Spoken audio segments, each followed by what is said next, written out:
Voilà, bonjour tout le monde. Ouais, Radak, voilà, donc bonjour à tout le monde, bonjour à Stéphane si tu nous écoutes. Donc, on va commencer cette semaine à Parashat Vaera, Bezrat Hashem. Une paracha, il y a beaucoup de choses à parler, Bezrat Hashem.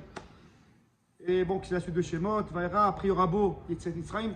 Donc aujourd'hui, nous sommes lundi 23 Tevet, le premier cours sur Parashat Vaera. Donc c'est environ des cours de environ un petit quart d'heure, 20 minutes. Alors je vous distribue le Midrash. On va lire ensemble un Midrash sur la paracha.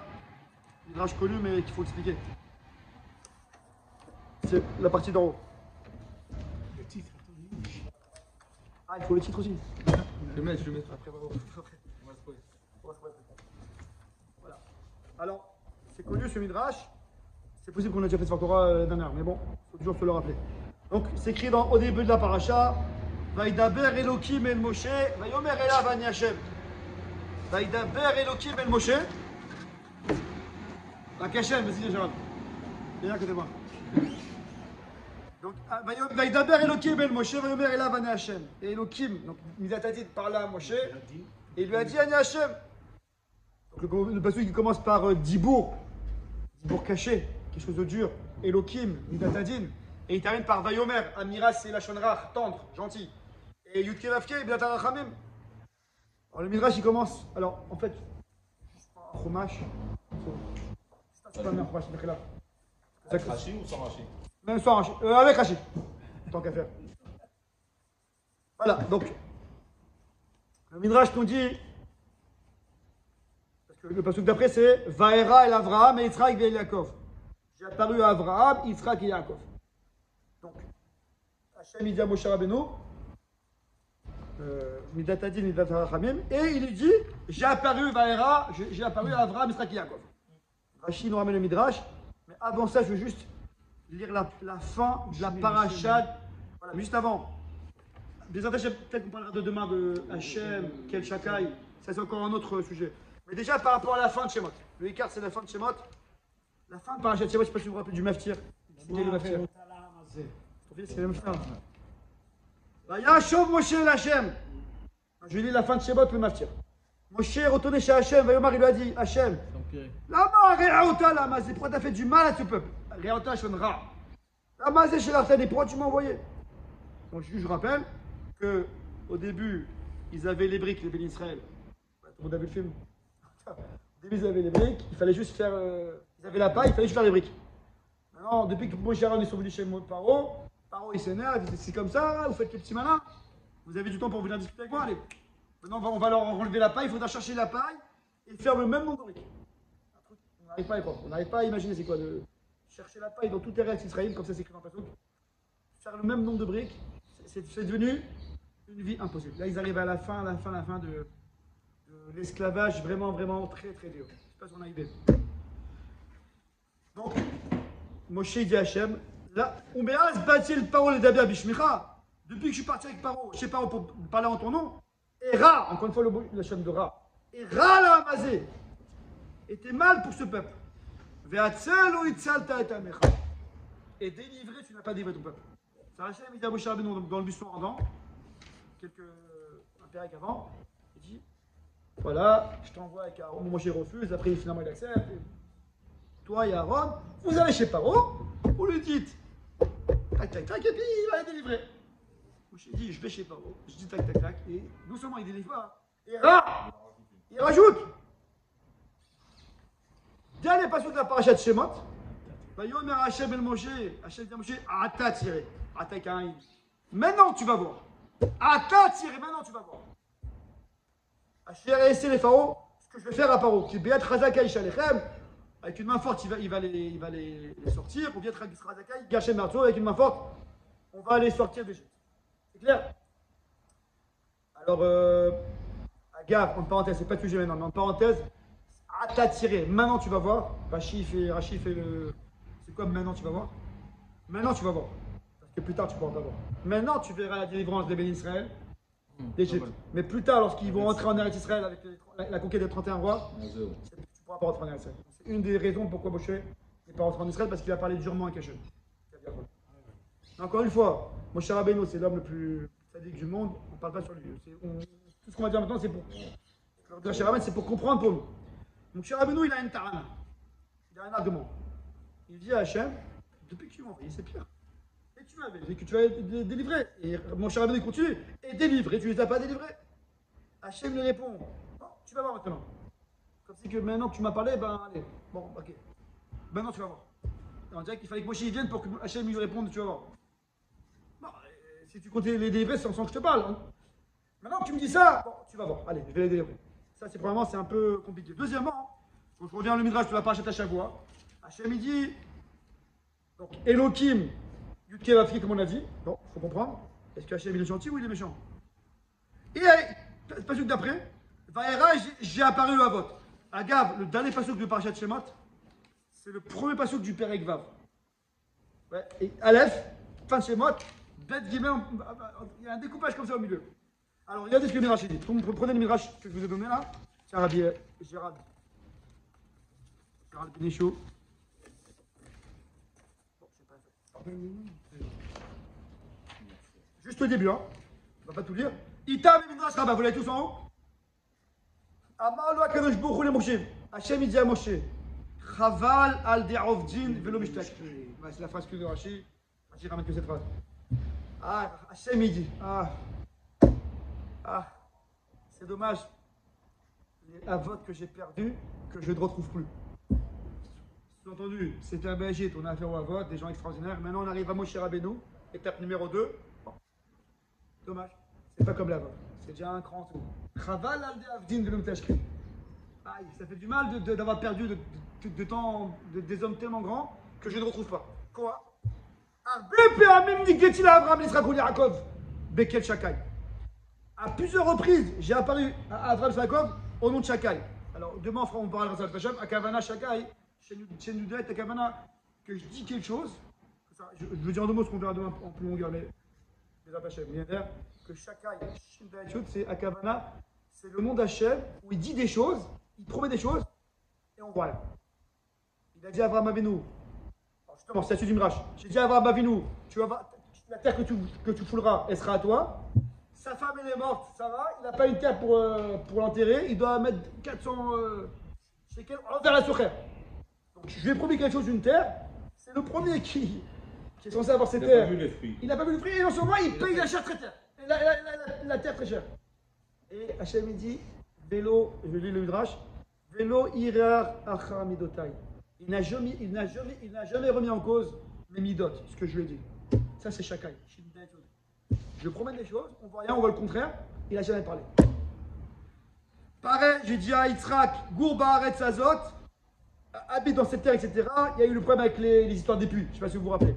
Pareil, j'ai dit à Yaakov, cette terre, elle sera à toi. Il a dû acheter la terre pour Béméa Kessita, dans le parachat de Vaishlar. Béméa Kessita, c'est une monnaie pour pouvoir acheter. J'ai dit à Avraham Avinu, tu auras une grande descendance. C'est plus la terre, c'est descendance. Après, je lui ai dit, tu Yitzhak, enfin, entre guillemets, quoi. Tous ces cas-là, Abraham, Yitzhak et Yaakov, ils ont subi. Ils ont écouté, ils ont entendu des promesses.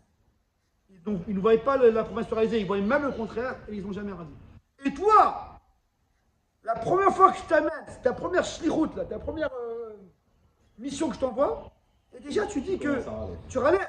Et là, le Rashi dit, c'est ça que j'arrive à ce que le Rashi dit. La marre et ota la mazé. Pourquoi tu fais du mal à ce peuple? Etc. Bon, ça c'est le Midrash. C'est bon, on a mis ce cas-là? C'est clair ou pas? Alors, ce que je vous dis, c'est. Bon, c'est une sira que j'avais écoutée à l'époque à la Ripavé, du Rav Shapira. Souvent, je vous ramène ce Rav Shapira là. Il a écrit un site qui s'appelle Chazon Namoed. Beaucoup, je vous ramène surtout dans les Chagim, Purim, Chanukah et tout. Bon, c'est un Rav qui est maintenant, actuellement, c'est le Mashgar de Ponovitch. La Shaktana. Shaktana, ouais, c'est un. En Moussar Sagan, nous, pendant un pavé, on a eu la chance de l'avoir quelques années à pavé. C'était le Mashgar chez nous. Donc, moi, j'ai écouté plein de sirotes à lui, et après, il a sorti un livre. Dans son livre, je retrouve des sirotes que j'avais écoutées de lui. Chazon Namoed. Donc, voilà, des fois, je mets des souvenirs, des fois de ses écrits, des fois des cassettes que j'ai enregistrées. Bon, en tout cas, il explique ça avec le Bet Alevi. Donc, le Bet Alevi, c'est le premier rad de Brisk. Et le Harizal. Là, on y va. J'ai dû vous le dire plusieurs fois sur le Torah, mais c'est qu'il date de le redire maintenant. On va expliquer ce qu'il dit et après on va voir comment ça rentre dans les Psukim. On sait que Hachem il a dit à Avraham Avinu, il y a une xéra que tes enfants seront esclaves 400 ans. Tu montes, tu descends à Avraham Avinu, tu fais ce que tu veux, il faut passer 400 ans. Vous suivez là-bas? 400 ans, c'est 400 ans. Faut passer 400 ans. On sait tous que finalement, les Israël ne sont restés que 210 ans. Ouais. Il y en a qui disent qu'on compte les 400 ans à partir de Yitzhak Avinu, mais bon, la chose c'est qu'ils se reçoivent 210 plutôt que 400 ans. C'est bon, jusqu'à là ou pas? Maintenant, le Zohar, il dit, il ramène ce Zohar, quoi, que si ils étaient restés, là-bas c'est écrit un petit peu plus. Je ne sais pas si c'est un petit peu plus, c'est peut-être quelques minutes de plus, on ne sait pas. Quelques secondes, quelques minutes, quelques heures de plus, je ne sais pas exactement, mais c'est pas beaucoup. S'ils étaient restés quelques plus, ils auraient atteint les Israël le 50 degrés de Touma. Je suis jusqu'à là-bas. Et alors, ils ne seraient jamais sortis des champs. Est-ce qu'on est bon jusqu'à là-bas? C'est-à-dire qu'ils avaient atteint malheureusement le 49e degré de Touma, mais pas de 50e. Parce que Hachem les a sortis au dernier moment. Mais ça veut dire que si Hachem avait attendu un petit peu, encore une fois, quelques minutes, quelques secondes, je ne sais pas, ils auraient atteint le 50 degrés et ils ne seraient jamais sortis. Est-ce qu'on est bon jusqu'à là-bas? Parenthèse du Beth Alevi, ceux qui ramènent ça, les disent attention. Pas vous faire peur, tout ça c'était avant Matan Torah. Avant qu'Hachem donne la Torah dans le monde, il y avait Kaviachol, des forces de Touma, que si on arrive au 50e degré de force de Touma, on est là-bas, on est au plus bas, on peut rentrer. Akadosh Baruch Hu, il a mis une force dans la Torah, là on est avant Matan Torah, on est avant le don de la Torah. Après le don de la Torah, Hachem il a mis que le monde est géré selon la Torah. Si quelqu'un fait tchouva avec la Torah, il a la force de remonter même après 50 degrés. Ça c'est après Matan Torah. La Torah est tellement forte, et le monde est tellement assujetti à la Torah, que si quelqu'un, malheureusement, il arrive au 50 degrés de degré, bébête, on voit ça à l'époque, des gens qui sont très très loin. Je sais pas le mesure pour savoir que c'est 49, 48 ou 50. Donc quand même si on arrive à 50, il dit le Beth Alevi, mais Koach HaTorah, on peut revenir et faire tchouva. Vous suivez là-bas? C'est pour ça que je fais une parenthèse. C'est pour ça que l'Orach Chaim, il demande. C'est l'Orach Chaim, il demande dans le Parashat Beshalach. On fait toute une histoire de Parashat Beshalach. Ah, Zach, Moshe, les Israéliens, ils ont traversé la mer Rouge. Magnifique parce que la mer s'est ouverte. Il dit 40 ans après quoi. Parce que les Israéliens sont arrivés en Eretz Kenaan, en Eretz Israël avec Yehoshua Benoun. On a la même histoire. Pour ceux qui ont fait un peu de Navi, le Yarden s'est ouvert en deux. Tout un tékès. Et on n'en parle pas, c'est pas intégré dans la tefila, c'est pas un chant. Pourquoi là on fait une histoire dans la créativité, ne fait pas dans le Yarden? Qu'est-ce qui répond le Orachaim? Il dit que la mer rouge, enfin que la mer s'ouvre avant Matan Torah, ça c'est un chidouche. Parce qu'avant Matan Torah, tu as la nature, tu as Hachem. Hachem il a mis une nature. Il a ouvert le magasin, il a la nature, normalement la nature doit rouler normalement. Quand bien même qu'elle s'est ouverte devant le Ben Israël, ça c'est un chidouche. Mais après Matan Torah, donc lorsqu'ils arrivent en Eretz Israël, que la nature soit assujettie au Ben Israël, à la Torah, et qu'elle laisse passer, c'est normal. Une fois que la Torah est venue dans le monde, dans la Torah, c'est écrit dans la Torah qu'on doit partir en Eretz Israël. Donc on doit faire du en Eretz Israël. C'est écrit dans la Torah. Donc toi, le Yarden, qui est une mer qui nous bloque, comme tu dois faire ce que la Torah a dit, donc tu dois t'ouvrir. Parce qu'on doit arriver en Israël. Donc c'est normal. Il n'y a pas un grand chidouche. C'est assez vrai qu'on utilise cet argument aussi pour pas mal de choses. Entre les histoires qu'on voit dans. Les histoires qu'on voit dans tous ces Sefer Torah, ou ne serait-ce qu'Abraham qui marche sur les braises, etc. Alors que quand tu lis la Gemara et tous les Tanaïm, il y en a un qui était un peu pompette à Purim, il a coupé la tête de l'autre et machin, il l'aurait suicidé le lendemain. Exactement. Et la seule explication, ben oui, là-bas c'était avant Matan Torah, là c'est après Matan Torah. C'est normal de faire des miracles. Flameau. C'est mieux que ça. C'est tout le temps l'argument. Je reprends le compte. Vas-y, Ce que je comprends pas, c'est qu'ils étudient la Torah même avant Matan Torah. Oui, alors. Non, nous, ce que je veux expliquer, c'est que Hachem, lorsqu'il a donné la Torah, c'est pas quelques Yichidim qui étudient la Torah. Il a géré le monde selon la Torah. Le Matan Torah, c'est pas Stam, on a une science qui s'appelle la Torah, on l'étudie, comme il étudiait avant. Le monde, il est devenu sous l'autorité de la Torah. On en parlera chez moi, tu sais. Et même les... C'est aucun rapport, c'est deux mondes différents. T'as le monde avant Matan Torah et le monde après Matan Torah. Et même les Lévis qui, eux, on disait qu'ils étudiaient la Torah. Oui, que... c'est vrai tout ça. C'est vrai, mais Hachem n'a pas de la Torah dans le monde. Eux aussi, c'était concerné par les 50 degrés de tout.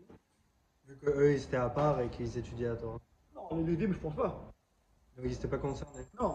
Pourtant, ils auraient pu faire peut-être un peuple à partir des Lévim, alors on ne peut pas faire sortir les autres, surtout qu'il n'y a Hachem, il voulait pas. qu'un cinquième qui est sorti. Au Ouais, final. bah Donc au final, on aurait pu tous les faire mourir et faire sortir les c'est Lévim. ce qu'on aurait pu faire, mais Hachem il n'a pas voulu.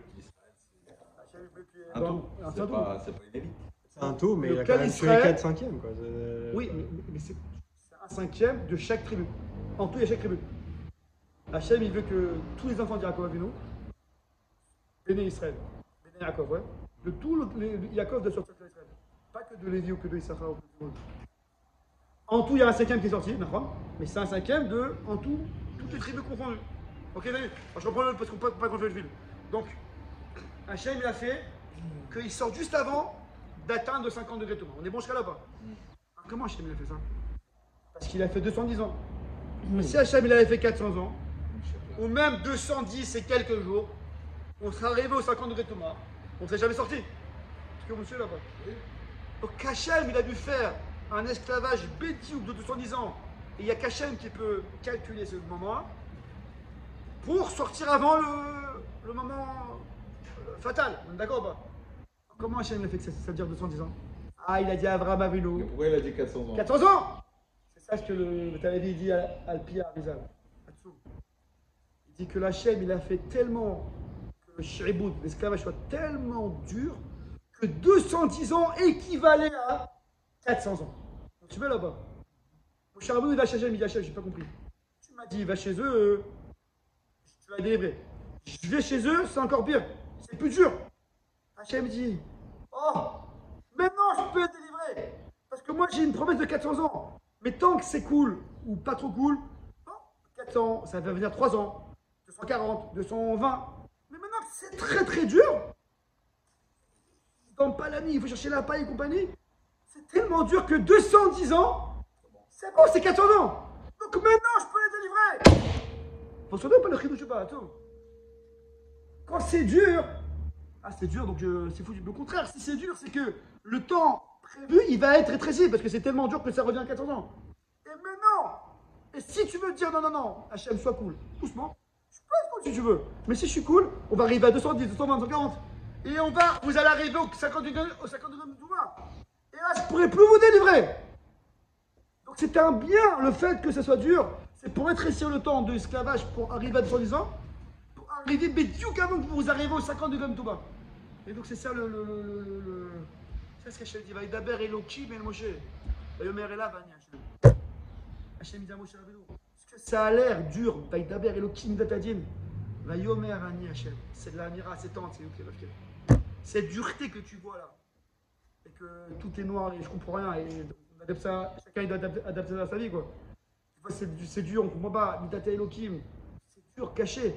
Et Hachem il est en train de nous dire, mais non fils, c'est va yomer, c'est ani Hachem, c'est Yod Kisra Khamim. Ça c'est pour ton bien. Chacun dans ce cas, c'était pour rétrécir, pour pouvoir arriver. Alors, juste avant de finir, avant de finir ce que je voulais vous dire, excusez-moi. Oui. C'est pour ça qu'on fait le Sfirat Haomer, on fait 49 jours. Pour 49 degrés tout, parce que à chaque fois on doit arriver à récupérer les 49 degrés. Mais je voulais dire, voilà, on va prendre. On va tabler avec la Gada Pessah, 5 minutes. Ça, vous avez aussi un chat dans la Gada Pessah. Donc c'est clair dans les psukim, hein? Je reprends les psukim. Donc mon chat, oui, alors parce que je voulais vous dire, voilà, c'est que dans l'argument, donc Moshe il a un argument. Moshe il dit, Hachem, du but que tu m'as envoyé, c'est encore plus dur. Hachem il répond, oui, maintenant tu vas voir, maintenant c'est encore plus dur. Donc je peux rétrécir et je peux donc arriver à 210 et les sortir, avant qu'ils arrivent au 51 de Gova. Et c'est ce qu'il dit après. Va d'abord Elohim el Moshe ani Hachem. Midat Adin en fait c'est Midat Rachamim. Vaera el Avraham, Israël et Yaakov. Et moi quand j'ai apparu avec Avraham, Israël et Yaakov, eux ils avaient compris de dire ça. Que Midat Adin c'est Midat Rachamim. C'est pour ça qu'ils m'ont jamais fait des problèmes. Toi maintenant tu apprends ça maintenant. C'est bon je là bas. Il dit le Betalevi demande, j'ai pas compris mais Hachem toi t'as promis à la descendance d'Avraham. Hachem il a dit à Avraham ta descendance sera esclave. Combien? 400 ans. C'est quoi la suite du passouk dans l'Echlecha? Et ils seront arrivés dans un peuple étranger, et je les sortirai. Comment c'est que donc tu sais bien que tu as promis que tu allais les sortir. Donc qu'est-ce que tu m'embrouilles avec l'histoire de 110 ans et 400 ans et compagnie? Il dit tu as dit non. Tant qu'il s'appelle Zaracha, ta descendance, à toi, Abraham, moi, je me suis engagé à sortir. Mais s'ils étaient arrivés aux 50 degrés de Douma, ils sont tellement déconnectés de la racine d'Abraham que ça ne s'appelle plus la descendance d'Abraham. Donc, s'ils arrivent aux 50 degrés de Douma, c'est plus ta descendance, moi, je suis délié de ma promesse. Donc, je ne les sortirai pas. Sur ça, je vous ai dit tout à l'heure, ça c'était avant Matan Torah. Mais après Matan Torah, hein, même un gars qui arrive aux 50 degrés de Douma, il est encore connecté à Abraham Avinu, il peut faire tu vois. Je reviens à Shtamim. Donc, c'est quoi l'argument de mon cher Rabbeinu? C'est que tu m'as dit de délivrer, je ne sais pas délivrer. Et tu ne sais pas délivrer. Le problème, dit le Chafetz Chaim, ouais, encore une phrase, c'est que tu as dit la Maréota la Mazé. Pourquoi tu fais du mal à ce peuple? Et dit le Chafetz Chaim, vous suivez là-bas? Le Chafetz Chaim dit, je n'ai pas compris. Tout ce qu'Hachem fait, c'est pour le bien. Hachem, tout ce qu'il fait, c'est pour le bien. Ouais, c'est écrit un sapin dans Michelet, dans Michelet ou dans Echa, dans ce qu'on est Tchabia. Mais Hachem, c'est à tort. De Hachem, il sort que le bien. Ah ben, Chafetz Chaim, mais des fois, je vois que c'est dur. Des fois, j'ai des épreuves. Des fois, ça fait mal. Des fois, c'est amer. Des fois, c'est compliqué. Il dit Chafetz Chaim, un grand yesod. Je vous l'ai déjà dit, je vous répète, un grand yesod. Écoutez bien ça. Un homme, un juif, a le droit de dire, il a le droit de ressentir et même de dire, et d'avoir un psychologue et de parler avec ses parents, avec qui veut. Il peut leur dire, avec sa femme, c'est dur. C'est amer, là, j'arrive pas, je comprends pas ce qui se passe. C'est amer, c'est dur. Ça, il a le droit, parce que il faut bien vivre selon son ressenti. Si le gars il cache ses sentiments, non tout va bien, et puis après il s'éclate, on n'a rien gagné. Mais ce qu'un homme n'a pas le droit de dire, ce qu'un juif n'a pas le droit de dire, c'est pas que c'est amer, c'est dur, c'est que c'est mauvais. C'est rare. Cette amertume, ces difficultés, c'est pour ton bien. Tout ce qu'Hachem fait, c'est pour le bien. Ça passe par une phase dure, difficile, amère, ça c'est droit, c'est ton ressenti. Mais c'est pour le bien. Vous suivez là-bas? Si quelqu'un dit, ah, j'ai une épreuve, bah, c'est pas bien pour moi, c'est du mauvais. Non, si Hachem il t'a mis, c'est que c'est bien. Tu peux dire, c'est dur, j'ai du mal, c'est amer, j'espère que je vais m'en sortir, je comprends pas trop. C'est normal, c'est ton ressenti. Mais c'est pour le bien. Dire que c'est pour le mal, c'est pas bon. C'est ça qu'on pense à mon cher Rabbeinu. Mon cher Rabbeinu, il a dit, Era la mazé, la maréota. Ce que tu fais, c'est mal. Non, ce que je fais, c'est dur, c'est amer, mais t'inquiète pas, c'est pour le bien. Je termine avec la Gada de Pessah, les amis. Premièrement, bon, j'ai pas fait la photocopie, c'est tout au début de la Gada. On dit Avadim, Aïn, et on vient un moment. Veilou, l'Otsi Akadosh Baruch Hu. Si Hachem, vous n'avez pas sorti d'Égypte, Adaim, Anachnu, Avadim, vous voulez commencer? Anou, venez, Banenu, mais je suis Avadim, les parents. Au début de la Gada, on dit si Hachem, vous n'avez pas sorti d'Égypte, on sera encore maintenant esclave de parents. Vous me suivez là-bas? Tout le monde pose la question, mes fils. On est en 2023. L'esclavage a été déjà aboli. Donc on n'aurait pas été esclave de Paro. Réponse, je m'étais dit non. C'est que si Hachem, vous n'avez pas sorti d'Égypte, pile à 210 ans à ce moment-là, on sera arrivé aux 50 degrés de Touma, et Hachem ne vous aurait pas délivré. Mais en fait, on aurait été encore esclave là-bas. Est-ce que vous suivez là-bas? C'est pas qu'on n'aurait pas délivré totalement, c'est que s'ils n'avaient pas délivré, à ce moment-là, des 210 ans, on aurait atteint le 50 degrés de Touma, et comme dit le soir, on ne s'est pas délivré. Je termine avec un dernier passage de la Gada. Baruch Shomer Aftachato, vous voulez tous? Ça bien exemple. Au moment dans la Gada, on dit Baruch, je me dis directement la traduction, là, ici, là. Baruch Shomer Aftachato, Akadosh Baruch, on te remercie que tu as gardé ta promesse, les Israël, Baruch, c'est un peu mal photocopié. Akadosh Baruch, Rishav et Takot, Aket, etc. C'est le passage. Parce qu'Hachem, il a calculé le quête. Il y a deux questions. Quel quête il a calculé? La limite de temps. Même avant de ce que je vous ai dit là. La première question, c'est qu'est-ce qu'il a calculé? C'est 400 ans ou pas 400 ans? C'est pas très difficile. Et deuxièmement, on remet c'est Hachem qui garde sa promesse. Hachem, il y avait Hachem, ouais, tu gardes ta promesse, Hachem. Et nous, Hachem, bon, c'est un homme. Razak, tu gardes ta promesse, Hachem, il peut faire. Pas qu'il garde sa promesse. Hachem, il parle et il n'accomplit pas. C'est quoi ce jvar là? La réponse, d'après le bétail qu'on va faire, c'est que. Il nous a permis de. Bravo. Hachem, premièrement, tu as calculé le quête. C'est-à-dire pas 400 ans, pas 400 ans. Tu as calculé que 210 ans, Bédiouk, ça équivaut à 400 ans. La difficulté. Et ça, il y a qu'Hachem qui peut calculer ça. Et on te remercie d'avoir voulu accomplir ta promesse de rétrécir les 400 ans, 210 ans, parce que tu n'étais pas obligé. Tu aurais pu nous faire 400 ans d'esclavage. Cool. On serait arrivé à 50 millions de Touva et on ne serait pas sorti. On te remercie d'avoir voulu rétrécir très dur. Comme ça, on arrive aux 400 ans qui équivaut à 210 ans. Comme ça, on arrive juste avant les 50 degrés. On peut être délivré d'Égypte. Donc c'est un Torah adapté pour chaque situation de Hachem, que lorsque c'est difficile, c'est qu'Hachem il rétrécit la galoute pour arriver à la Géoula. Donc Adonai, il est en là, amen.